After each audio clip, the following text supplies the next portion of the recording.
अस्सलाम वालेकुम biology 9 chapter number 1 introduction to biology. So हमारा chapter number 1 introduction to biology complete हो गया है। आज का ये जो मेरा लेक्चर है ये मुतल्लिक है चैप्टर नंबर 1 एक्सरसाइज के, जो कि हैं हमारे पास दी टर्म्स टू नो। ये ऐसी टर्म है जिनके बारे में जानना बहुत ज़रूरी है। तो हमने इस पूरे चैप्टर में इनके बारे में पढ़ लिया है, लेकिन अब थोड़ी सी डिटेल के साथ मैं ये बता दूंगी कि हमारे पास ये कौन से लेक्चर में मौजूद हैं, और इसके साथ आपको लिंक शेयर कर दिया जाएगा जिसके ऊपर आप क्लिक करके इस चैप्टर के जो लेक्चर है उसको आप देख सकते हैं, जो कि इन टर्म से मुतल्लिक है। पहला हमारे पास जो टर्म है हमारे पास वो है हमारे पास एग्रीकल्चर। तो एग्रीकल्चर हमने लेक्चर नंबर 4 में पढ़ा था, जो हमारे पास एक प्रोफेशन डील थी with the study of crops and animal, जो कि सोर्स ऑफ फूड थे हमारे पास। उसके बाद हमारे पास है एनाटमी। तो एनाटमी हमने लेक्चर नंबर 2 में पढ़ा था, जिसका लिंक नीचे मौजूद है। हमारे पास बायोलॉजी की ब्रांच थी जिसमें हमने इंटरनल स्ट्रक्चर के बारे में पढ़ा था। उसके बाद हमारे पास जो तीसरी टर्म है वो है हमारे पास एनिमल हस्बेंड्री।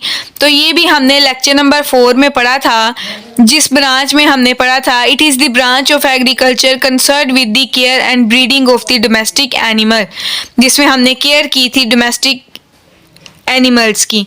उसके बाद हमारे पास है बायोकेमिस्ट्री। तो बायोकेमिस्ट्री हमने लेक्चर नंबर 3 में पढ़ा था, जिसमें हमने बताया था कि ये ऐसे केमिकल रिएक्शन हैं जो इंसान की बॉडी में, लिविंग ऑर्गेनिज्म की बॉडी में प्रेजेंट होते हैं। इसके बाद जो हमारे पास 5वीं टर्म है वो है बायो इकोनॉमिक्स।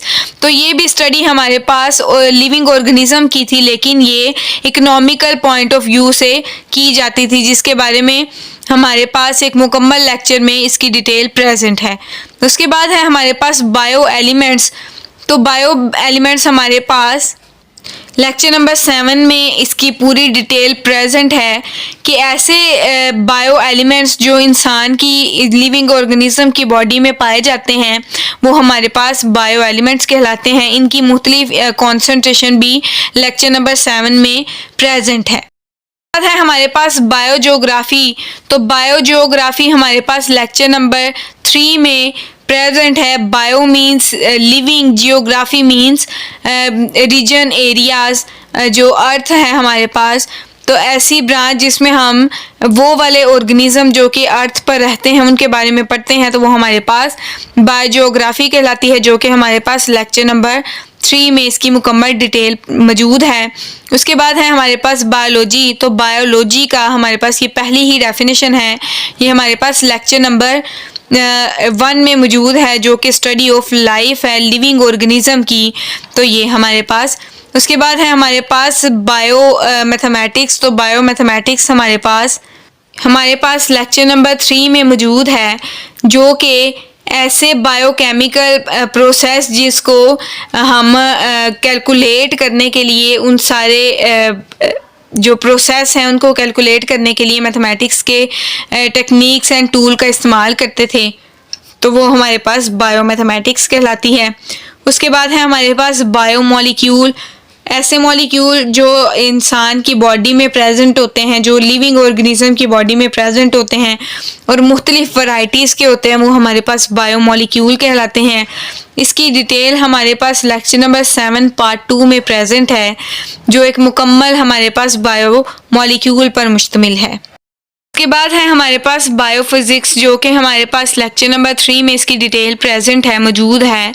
तो ये हमारे पास ऐसी ब्रांच है जिसमें हम स्टडी करते हैं principle of physics and which are applicable to biological phenomena, जो कि बायोलॉजिकल फिनोमिना को समझने के लिए ज़रूरी होती है। उसके बाद है हमारे पास बायोटेक्नोलॉजी।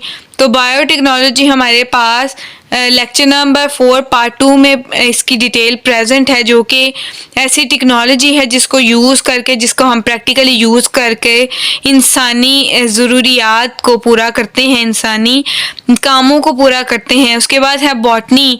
तो बॉटनी हमारे पास लेक्चर नंबर 1 में प्रेजेंट है। It is the study of plant, जिसमें हम पौधों की स्टडी करते हैं। उसके बाद है हमारे पास सेल। तो सेल हमारे पास it is a functional unit of over life, हमारी लाइफ का ये फंक्शनल यूनिट है। उसके बाद है सेल बायोलॉजी। तो सेल बायोलॉजी हमारे पास लेक्चर नंबर 2 में प्रेजेंट है, जो कि हमारे पास सेल से रिलेटेड और जिसमें हम जानदारों के सेल से रिलेटेड पढ़ते हैं, तो वो हमारे पास सेल बायोलॉजी होती है।